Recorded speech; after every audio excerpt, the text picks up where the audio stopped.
என் தமிழ் மாணவ செல்வங்கள் அனைவருக்கும் இனிய வணக்கங்கள்.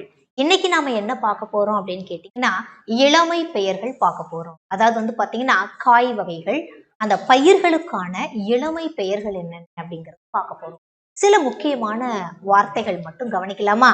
பாருங்களேன். அதாவது பூம்பிஞ்சு அப்படின்னு சொன்னோம்னா, இத வார்த்தையில நீங்க கண்டுபிடிச்சிருவீங்க. பூவோடு கூடிய பிஞ்சு. சரியாம்மா?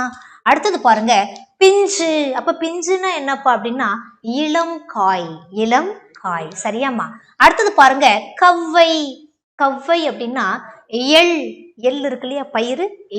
எள்ளுடைய பிஞ்சுக்கு பேர் என்னம்மா? கவ்வை அப்படின்னு சொல்லப்படுகிறது. சரியா? அடுத்து பாருங்க, நுழாய். நுழாய் அப்படின்னா பாக்குலேயே பிஞ்ச நுழாய் அப்படின்னு சொல்றாங்க. இளம் பாக்கு. சரியா? அடுத்தது பாருங்க, கருக்கள். இது ஓரளவுக்கு நீங்க கண்டுபிடிச்சிருக்குவீங்க. சரிதானா? கருக்கா நெல்லு, கருக்கள் சொல்லுவோம் இல்லையா? அப்ப கருக்கள் அப்படின்னா இள நெல் அப்படின்னு அர்த்தம். சரியாம்மா? பிஞ்சு அல்லது பொட்டு அப்படின்னு எதுக்குப்பா நம்ம சொல்லலாம் அப்படின்னா, அவரையினுடைய பிஞ்சு. அவரை பிஞ்சுன்னு சொல்லலாம், அவரை பொட்டுன்னு சொல்லலாம். சரிங்களா?